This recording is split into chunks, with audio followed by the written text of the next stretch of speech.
What's up gamers, DreamcastGuy here, coming at you today with another episode of Does It Suck? The show where we take a deep dive look at a game and see what's good or bad about it. This week, we finally got the last piece of DLC for Spider-Man on PlayStation 4, and thus ending the City That Never Sleeps storyline. Now that it's completed, I've decided to go through each of them and get every collectible, do every side quest, and pound on every single boss to see if this was really worth the price. Because this downloadable content is a little bit more unique than a lot of stuff for two reasons. First and foremost, it's actually pretty pricey, costing you $25 for these three little pieces of chapter, and also for the fact that it's rather mandatory in my opinion. This is actual full plot line that happens after the ending credits of the main game and really sets up a lot of stuff in this universe. We get to learn more about these characters, see their struggles, and it really kind of puts some pieces in play for what will eventually probably become a full-blown sequel. Now, for this video, I'm actually going to purposely avoid all spoilers. I'm doing this because I actually think that the writing in this is very, very good. I think the acting is phenomenal, and I really respect the developer's work, but I do want to kind of just very lightly brush over the main beats.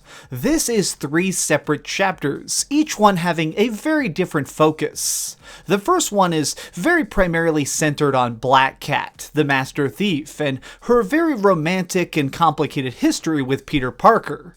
The second one is definitely the weakest. Chapter 2 is definitely more centered on Hammerhead and the Mafia, and kind of just talking about uniting the crime families. It doesn't do anything super spectacular, and doesn't really add too much depth to the universe. And the third one, it sort of just rounds everything out, giving us a final fight, uniting all the heroes, and giving us a chance to really see one last big fight. Now, the main reason you're probably buying these things isn't just for the additional plot, but also because they have shoved a ton of new activities all throughout the map. Now, I want to talk about those for a second because these are definitely what you're going to be spending the most time on. The main story missions in each of these episodes are shockingly short, usually only being 4 or 5 very rapid-fire missions that you can knock out in about 45 minutes each.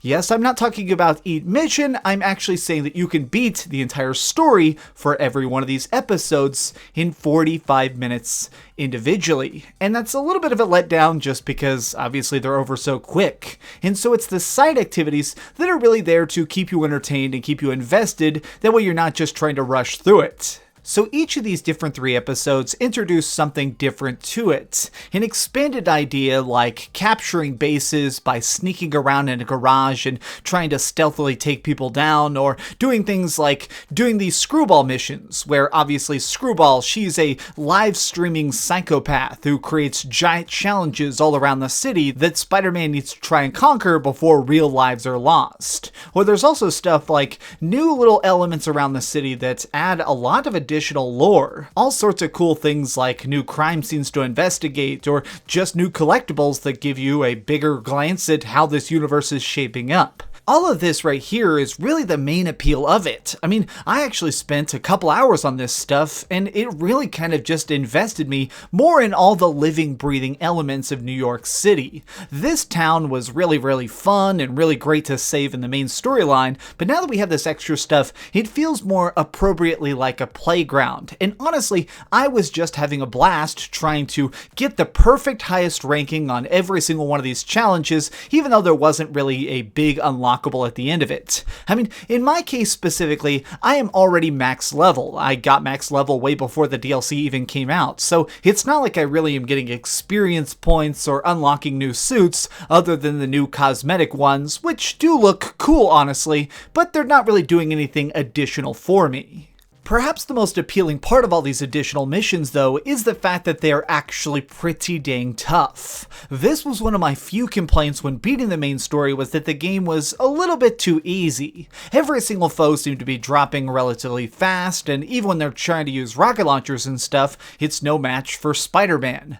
These new dudes, though, the people who are stalking the streets in this crazy power armor, are going to pound you into the dirt. I'm actually really happy to say I died a big amount of times playing through each of these 3 episodes. And as they go on, they actually get even stronger. Seriously, there were times, especially during the ending fights, where I was dying literally every 2 or 3 minutes, where if I missed even 1 or 2 dodges in a row, that was it. And it might sound like that's frustrating, but it was actually a great thrill. It's really cool to see Peter Parker being pushed to his absolute limits and having to think about battlefields much more strategically. No longer could I just slide in there and start doing uppercut combos or throwing people out of the ground. I actually had to think about stuff much more carefully, using my gadgets to basically execute each person's weaknesses, or really doing team combos if I have another person in the battlefield who's helping me out. And this stuff is super great. I mean, seriously, it is really good to finally see myself having to use the full arsenal of Spider-Man rather than just tapping the same dodge combos over and over again. Now, I do want to just talk a little bit more about the main missions without really revealing too much, because they are phenomenal. It seems like the developers really kind of just took the handcuffs off and started to get fully experimental. Like, one of the times is you're trying to sneak into this bar where all the really bad guys go into, and it's like this secret drinking spot. And when you're going in there, you send a spider drone, and you have to try and photograph maps and eavesdrop on different bad guys who are discussing their super evil plans. And it was so quirky and unique. I actually felt like this was such a great Spider-Man moment. And on the opposite side of that, there are crazy times when you're literally chasing a freaking jet through the streets. This is definitely my favorite time in the entire freaking DLC, where I actually had to try and chase down this huge freaking jet that is flying between all these skyscrapers and protect it because it was actually getting shot at by drones, while simultaneously trying to stop this plane from blowing up these vehicles because they're full of people. It was a huge, conflicted, messy situation that it really truly felt like only the spectacular Spider-Man could put a stop to.